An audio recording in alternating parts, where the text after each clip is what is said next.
Welcome to Nerf&Turf. I'm Andrew, and on today's episode of Nerf&Turf, we're going to be doing a bulk review.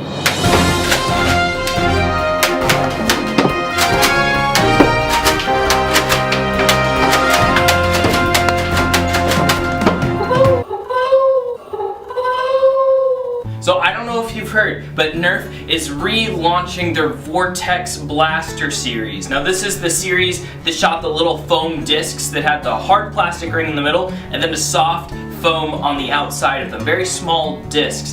Very fun blasters. But then they discontinued them. But they brought them back. They're bringing them back. So far they're just doing reskins of the original blasters, but many of us are really hoping they bring in new blasters because it was such a fun, eclectic type of blaster that had a very different flight pattern, a very different chrono reading, but so much fun.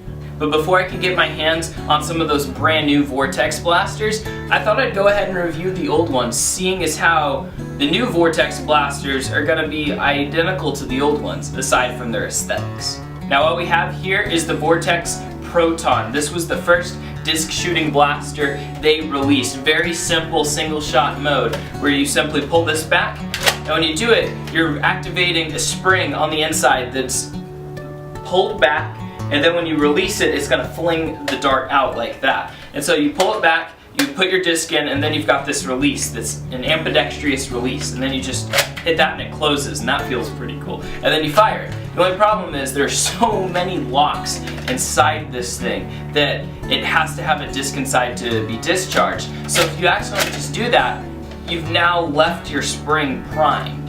And that is the problem I'm going to point out with all the blasters, is that when you leave those springs primed for a prolonged period of time, it's going to damage the blaster's overall performance.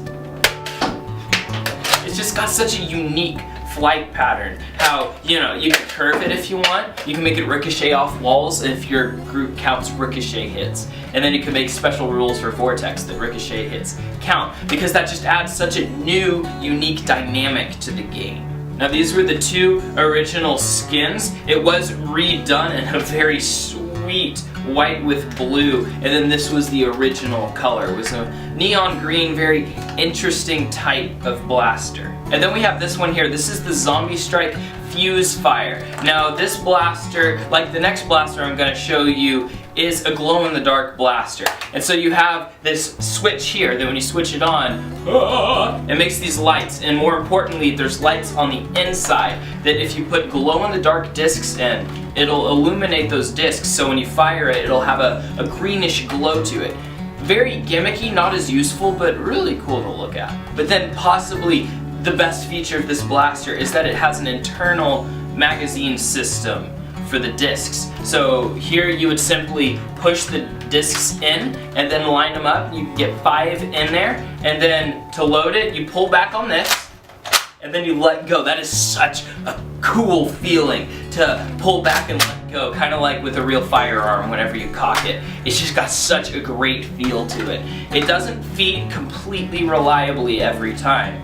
However, I've put probably 50 to 100 discs through so far, and you can get a good flow out of it, and you can fire pretty fast, but it will jam up every once in a while. The spring on this gets stuck sometimes, and that just comes with the territory. The other complaint with this blaster is, just like the Proton, after you've loaded it, there's no way to discharge it without a disc in the blaster, and so you might accidentally cock it and leave it around, and then that's going to damage the spring over time. And so you would simply take your disc and you're able to just put it in through the little feeding slot in the back, and then once it's in, you load it, and now it's chambered, and then it fires off.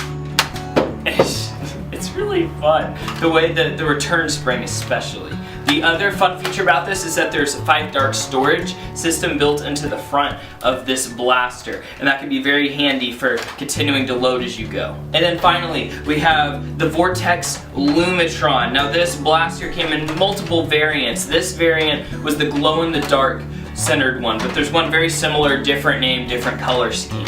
And so, it's a pump action blaster that's primed with a shotgun style grip at the front, and then you've simply got your trigger here, your ambidextrous magazine release, and then also the unjamming switch. It's not like you could have a jam door in this type of blaster. So instead, you're able to do that, and it simply ejects the dart softly out the front so you can clear any jams. Something to note with this blaster is that there are so many locks that if you tried to prime it without the magazine in, it simply won't do anything. And that can be really frustrating to people that just want to mess around with it. So here we have the magazine, and it's just an odd looking magazine. It's round, it holds about 10, and this one in particular is very unique because it's got this switch here that lights up the magazine with a UV light so that it turns the discs into glow-in-the-dark discs, and so they'll have a little green glow to them in the dark. And that's really cool, very gimmicky,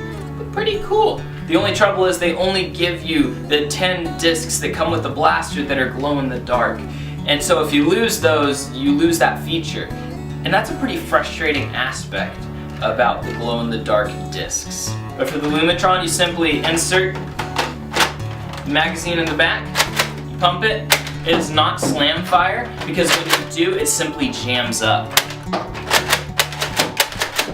So you can still get a pretty good rate of fire off without the slam fire. So it's a pretty fun blaster. It's also got a stock attachment point on the back, and so you can make it a more effective rifle if you want, but I don't have one that matches this, so it would look pretty silly to put any kind of stock on this blaster.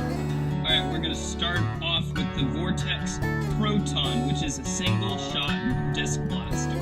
So the thing about this is there's no dart storage anywhere on the blaster. All you've really got is this latch here. Pull it out, you insert disc here, and then you press this button down here, which is the catch release, which closes that, and then you just simply pull the trigger, and pow. It's a really fun disc trajectory that these take, because they can go pretty far because they go only about 40 or 50 feet per second. They have a very different disc trajectory pattern because they only go about 40 or 50 feet per second, but they can glide for a very long period of time.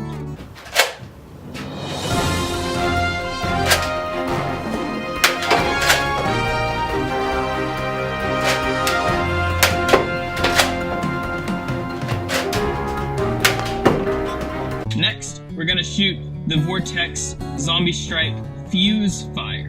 Now, the gimmick of this blaster is that there are lights and it can light up discs. But that's not the gimmick I want to focus on today.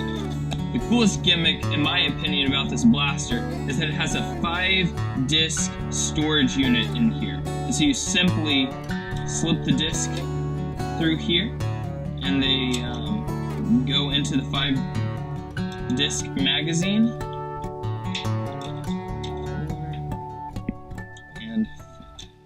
And then you simply pull back and release, and it's just a very fun release with that.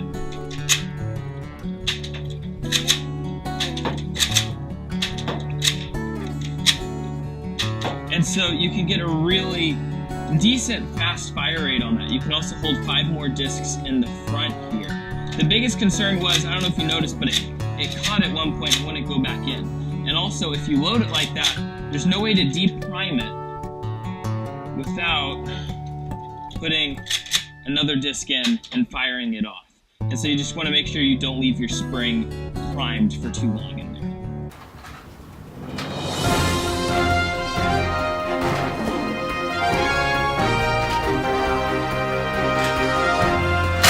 Oh, that's a fun feeling.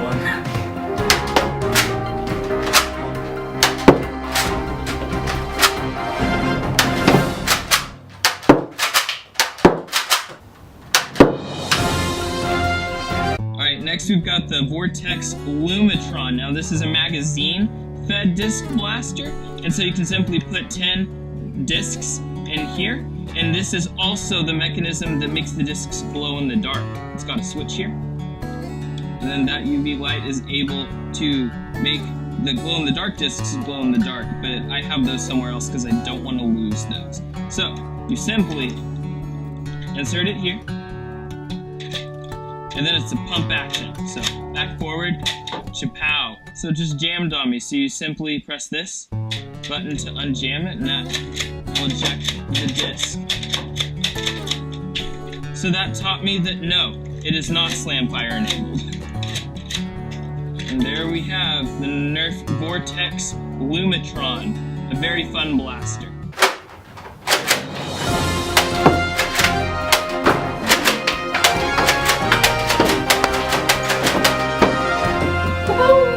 Now those are the only 3 Vortex blasters that I currently own. And the great part about these blasters is they're so unique. They have such an interesting flight pattern. The major drawback, however, is that the discs are hard to come by. And until now that they're relaunching them, you couldn't find them anywhere. And so I'm so glad Nerf is relaunching them so I don't have to worry about losing all my discs. Now the unique thing about Nerf is that there are different ammunition types. There's the normal elite dart, there's the mega dart, there's the rival rounds, and now there are the discs again.